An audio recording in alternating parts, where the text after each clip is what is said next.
Welcome to the Steve Reads His Post podcast. For those of you who are too busy or too lazy to actually read my post, I've taken on the huge effort of reading them to you. Enjoy. Solution Review. I know, this is out of left field, right? Me doing a review of a Power Platform solution.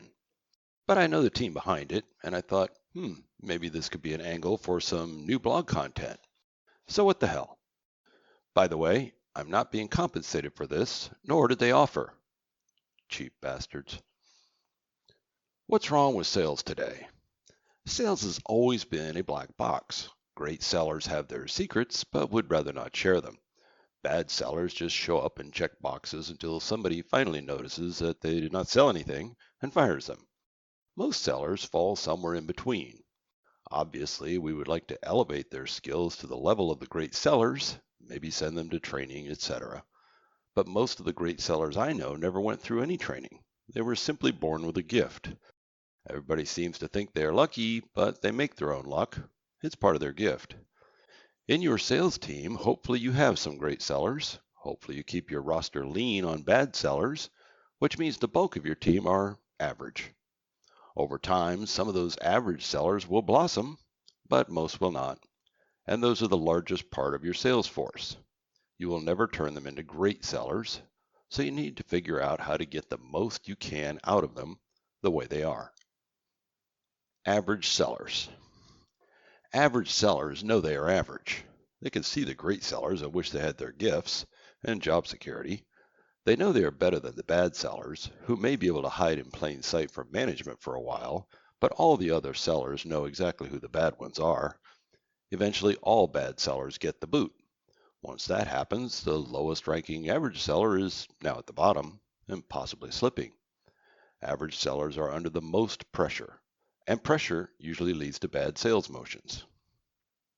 Bad motions. What is the worst bad sales motion out of them all? Desperation. This has killed more deals and turned more average sellers into bad ones than anything else. Desperation to close a deal, make quota, stay off the bottom, and all right now. There's no time to waste. Give me a hot lead. I'm going to call them right now and make them buy. They jump on the phone, pressure the customer, and hear something like, I don't know if I want your product or service or not, but I know I don't want it right now. Okay, fuck that guy. I never look back. Give me another one. Wait, did he just say I never look back? CRM as a look-back machine. CRM was born out of the realization that most deals don't close on the first phone call. There are very few businesses left that can survive on the one-call close strategy. Society is much more skeptical today than in those good old days. So this means you're going to have to make contact more than once to close any deals, and for some things it may require many touches over an extended period of time. This is what CRM originally tried to solve for, a place to store and track all of this information until we could finally close or lose a deal. Of course, it is all well and good to have a repository of your customer history to draw upon, providing you actually go back and draw upon it, instead of focusing all of your energy on the new ones. The watering can. Most sellers suffer from the watering can dilemma. They are watering all of their seeds consistently and evenly until one sprouts. Then they dump the entire remainder of the can of water on that one. While they are desperately trying to get this hopeful sprout to bloom, all the other seeds wither and die. Water in this analogy is, of course, the seller's time. The key is to create more of that. But time is finite. Or is it? Is time finite? Yes, of course it is. That's a stupid question to even ask.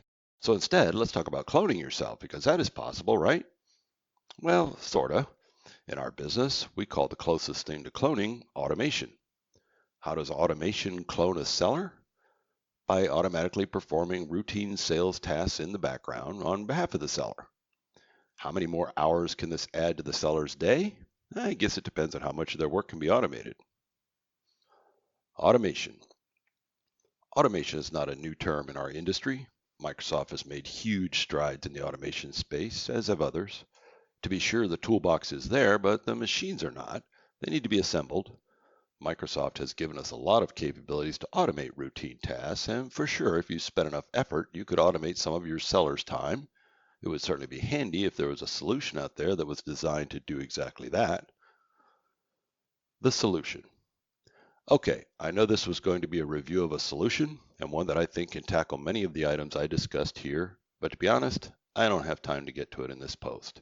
This is not an intentional cliffhanger, I just got some other shit to do right now. I'll come back to this shortly.